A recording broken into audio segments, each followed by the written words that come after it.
Welcome to the 707, a weekly half-hour program produced by KRCB, a service of NorCal Public Media.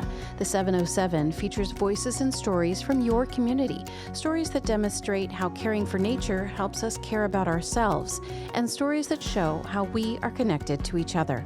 I'm your host, Michelle Marques. When you head out into the great outdoors, it's a good idea to know a little something about your environment. Like this one's pretty shiny. Okay, but I don't know, for me it just kind of looks like a normal leaf. And then too, like this one has like it's like one like stem and then it has 3 leaves coming out of it. So wait, both of these are poison oak? Yeah, this is all poison oak. That whole thing is poison oak? Yeah. Okay.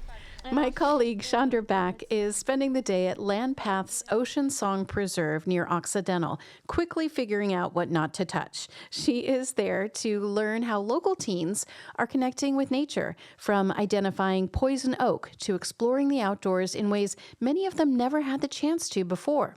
And as she'll tell us, access to open space and fresh air is becoming an unexpected tool in the effort to prevent youth violence. That's right, Michelle. Northern California is known for its towering redwoods, rugged coastline, and incredible open spaces. But for many young people growing up in gang-impacted neighborhoods, this nature can feel a world away. Today, I'm out with the Young Stewards program, which connects teens with environmental stewardship work. It's a diverse group of teens. Some are here volunteering, some for paid work, and some also come from another LandPaths program that focuses on youth violence prevention. They're all out here clearing brush and cutting branches to prepare for wildfire season. I sit down on a rock to chat with Brittany and Nat while they work. Both girls are juniors in high school. They describe what it's like to be in school and living near these gang-impacted neighborhoods. I don't know, like, if it's, like, the era we're in, but it's, like, normal. Like, people have normalized, like, other people being in gangs and stuff like that. I feel like it's gotten, I guess, like, people just, like, kind of normalize it now. Like, oh, like, yeah, like, that's just normal. Like, what do you mean normalizing, like, being in a gang? Like the whole like gang activity, yeah. Like they're not like, oh my god, like there's like a gang rivalry like right here. They're kind of just like, oh yeah, like that's normal. Like the other students are just like, this happens. Okay. And is it like neighborhoods? Is it like friend groups? It's neighborhoods and friend groups. Because there is neighborhoods it's like their block. Like if they see someone from like the other side or whatever, and they're there. Yeah. Like they like stuff can go down. What do you mean? Like they either fire, like they like gun violence and stuff. Like it really just depends on what they want to do. Because I mean that's like their block. Yeah. Yeah. But does it like actually? Is it more like threats of being like we're cool, like this is our block, or like do people actually have like guns and weapons and stuff? I feel like people do. I don't really know, but I feel like people do. Like people from like if that's their block, I feel like they do have. So it's like it's no joke. It's not it's not all talk. Yeah. Also, I feel like recently it's like normal, not normal, but it's like easier for like underage kids to get just like drugs, alcohol, guns. It's like since it's so much easier to like get stuff now, I feel like it's like, oh, like if someone says like, oh, I have a gun, like it's more like, yeah, you most likely do. Santa Rosa Police Chief John Cregan agrees. It's never been easier than it is today in California for our youth and for adults to access illegal firearms, specifically ghost guns. I think here locally here in Sonoma County, we've definitely seen a resurgence of gang activity and participation in our community. And a trend that we have been seeing over and over is youth at younger and younger ages getting involved in gangs with it. So we're having 12, 13, 14-year-olds heavily involved in gang activity in our community with it. So that's another disturbing trend. And then when you have the catalyst of youth gang activity. It leads toward getting involved with carrying firearms. It's a big status symbol in the gang community to have access to a firearm, to be posting that on social media, to be bringing it to school, to be using it as intimidation against rival gang members. Ernesto Olivares, previous mayor of Santa Rosa and former police lieutenant, says gun violence may be evolving, but the efforts against it are too. When I started in police work, trauma wasn't an issue, but it existed. Of We didn't course. have a name for it, Yeah. right? Olivares helped build Santa Rosa's Violence Prevention Partnership, which started in 2003. He explains why it's so important for law enforcement and the community to humanize at-risk kids. We had to teach them to understand why that happens and to understand that this kid didn't wake up one day and say, hey, I'm going to go out there and start gangbanging, doing crazy stuff. Yeah. There was an evolution to that, but it's also humanizing it and also recognizing these are our kids. And for me, these are kids that look like me. Those are my kids. And just like prevention, it never stops. It never stops. And that's the problem is sometimes funding will be reduced or taken away, budget cuts like we have in Santa Rosa right now. The need is still there. Olivares, Cregan, and the girls are talking about places like Roseland. It's a neighborhood in Santa Rosa known for its large Latino population. What it's not particularly known for? Green spaces. But there is one spot that any resident can come for a garden walk filled with lush plants, flowers, and vegetables. That's LandPaths Bayer Farms. There I meet up with Danny Chaparro, LandPaths' new audiences manager. He's sporting a gold chain, baggy clothes, and is tatted from head to toe. Tattooed on his fingers is one word: Roseland. Well, it's funny, I'm looking at Roseland and purposely got them on my fingers because that's the first thing that I wanted people to see. I always had this thought of if I shake hands with anyone with my tattooed hands, it's what are they gonna think? And I said, you know what, then let me put Roseland on my fingers because it gives me an opportunity to tell them about where I'm from, right? And I've always been one to try to talk about my community in a way where it's uplifting and not always struggle based, because the struggles are real. There's an unmatched energy here, right? And everyone will be biased about their own community, but I want to highlight my community as a place to thrive, not just be alive, but thrive. And can you just briefly explain where we are right now? Yeah, we're at Bayer Farm, located again in my neighborhood of Roseland, community that I would say is becoming more and more diverse. People from all different backgrounds, whether they're from Nepal, Poland, Nigeria, Kenya, Honduras, we even had Brazilians here, Portuguese. So, this is a unique place, and, weeds are long, there's oftentimes homeless, there's graffiti, but people are still here, right? So that just shows resiliency in my opinion. And I think if this neighborhood was in other places in Sonoma County, it would be very much more clean and everything, but I don't think those communities could ever match our energy. That I'll tell you straight up. He explains to me that the violence prevention program called Stand for the Land started last January from funding through Santa Rosa's Violence Prevention Partnership. Really, I think we're all at risk. I think everybody is at some risk at maybe not making grades or having truancy issues because transportation, which then leads to other barriers, and that's life. And if we can remove some of those barriers by providing pro-social activities that could lead to other resources, the goal is to encourage youth to be more motivated to get better grades, take more initiative of how they're going to get places. I come from this community of Roseland, and I would never classify myself as a potential gang member, or if I was, but when you're around the neighborhood where other friends are more inclined to that or potentially that, all it takes is for you to be around them, right? So some of these youth that are at risk because of who they're around. Essentially, if we can get more kids engaged, it's to prevent future violence in the community, right? Especially amongst youth. What are some of the examples of, outdoor activities that you do? Really, they range based off what they come up with as well, part of it, right? We plan it as staff. There's been trips to the snow. There's been trips to Yosemite. There's been campouts at Point Reyes. There's been trips to the beach.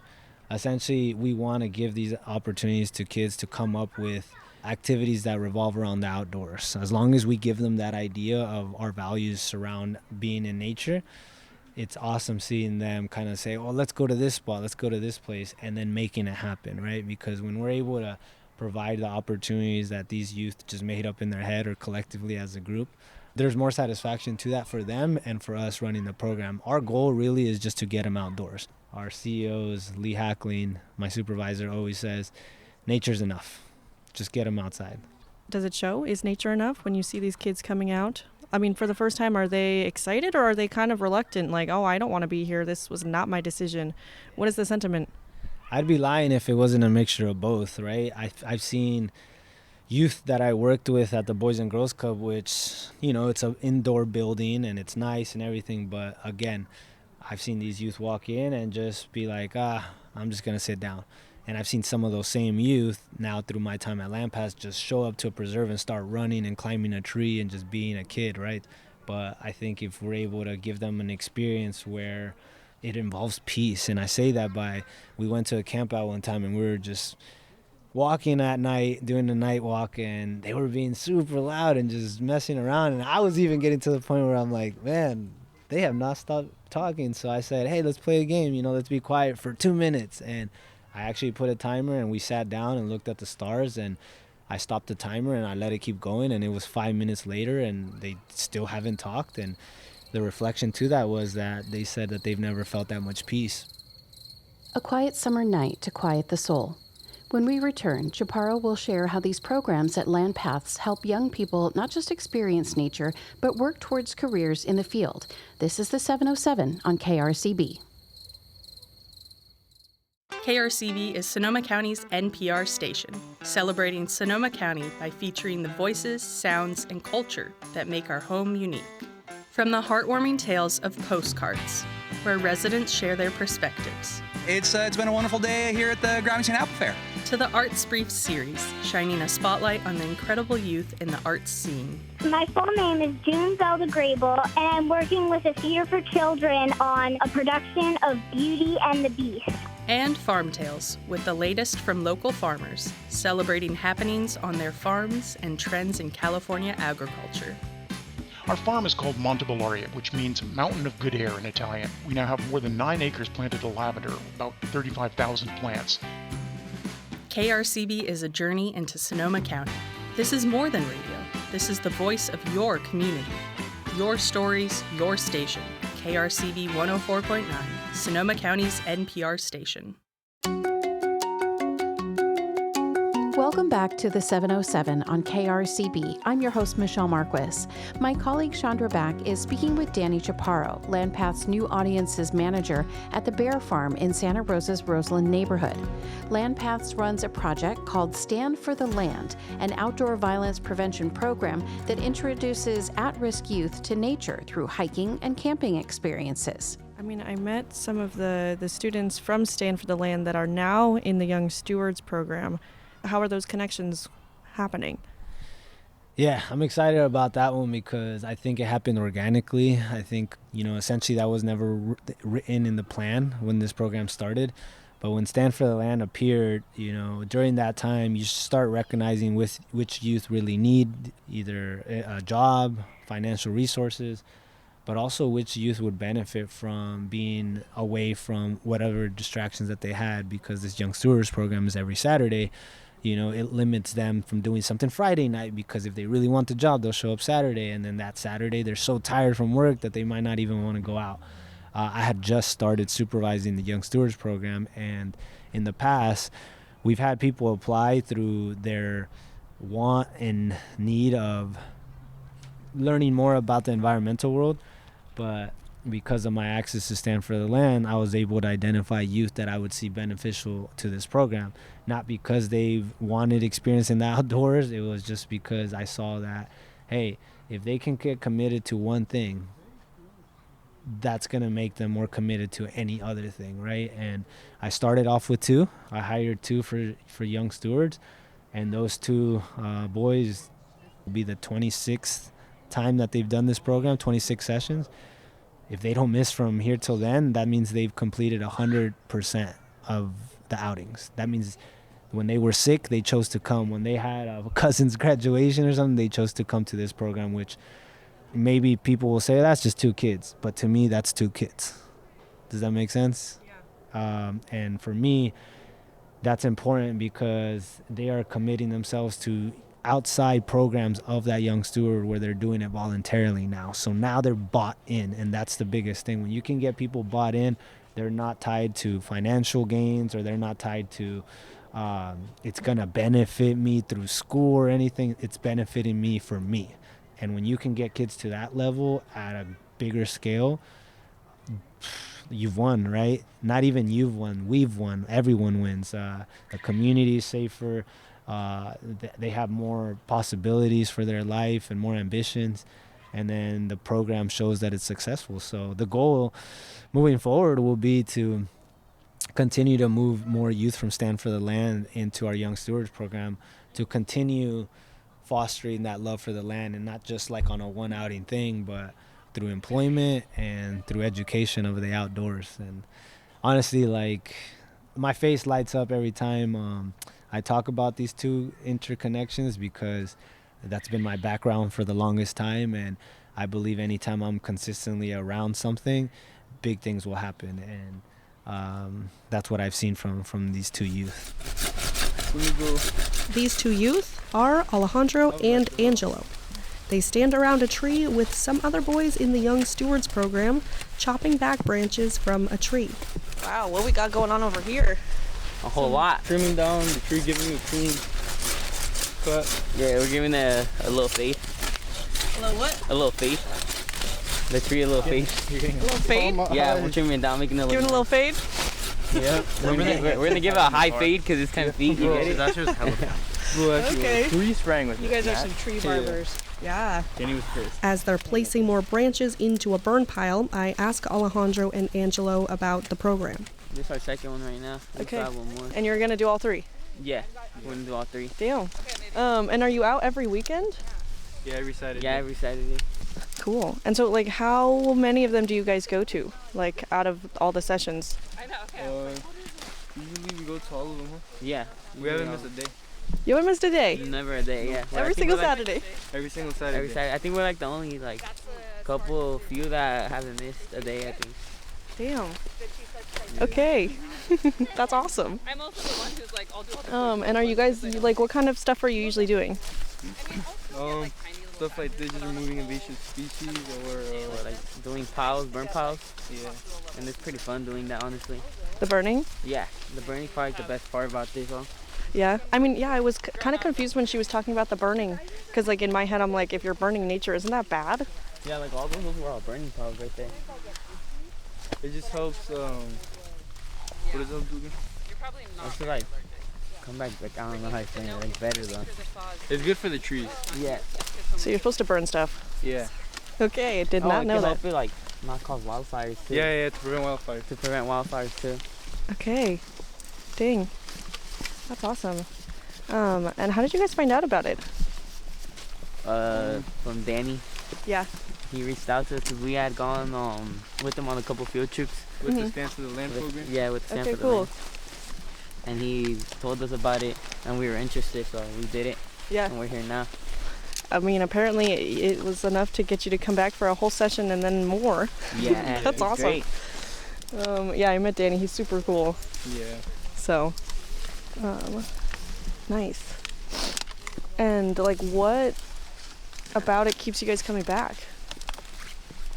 I think the people we work with, and then just being outdoors, like seeing these like places like this, like, is really beautiful. Out here in the land. Are you coming on any other vacations? I know. I'd rather be out here than being home on a Saturday, you know? Yeah, so fair. Even in the rain? Yeah, even in the rain, honestly. Because I know you said you don't like the rain specifically. But, like, I mean, these places are nice, so I'd rather come to this. So before this, what did you guys usually do on the weekends? Sit around at home. Sit around at home. Honestly, yeah. After Alejandro, Angelo, and the rest of the group finish for the day, we hike through the preserve. Alejandro tells me about his plans for the future. So what are you guys thinking about? Your juniors? Yeah, we're Okay. What are you thinking about post-grad? Have you thought about like where you want to go, what you want to do? Kinda. I have like a couple paths I want to maybe take after. And one includes like law enforcement, like police officer. I always thought of that like since I was a kid. And it's not really much. Like I just got to the academy, and I can build up from there. And are you thinking stay in Santa Rosa? Like I know you're from here. Yeah, until I could buy a house, but I'm not gonna buy a house here for sure. Not here. Houses here are so expensive. Yeah. So what does the money go to? I save it. I save it. What are you saving for? Car. Car, yeah. Yeah? Yeah. What kind of car? Have you had either like a Honda or Infinity? Okay. Yeah. So how much time you think till you are gonna buy that car? In the summer. Yeah? Yeah. Getting close? By the end of this year. If I want to get like a for sure good car. Like a lot of people just cheap out just to say they have a car. Right. Yeah. Like I know a lot of people that are like that, and it's not worth it. You know, all those problems are just gonna rack up. Hella. While the boys think about buying cars, saving for a house, and future careers, the wages, skills, and confidence they're building open up a future of possibilities. Learn more about these programs at LandPaths.org. Shandra's story was just published in The Guardian, and a version will be aired on the California Report. I'm your host, editor, and producer of this program, Michelle Marques. Story and interviews for today's episode by Shandra Back, with editing support by Queena Kim. This show is a service of NorCal Public Media. Our president and CEO is Darren Lachelle. If stories like the one you hear today matter to you, support your local public media station now at krcb.org.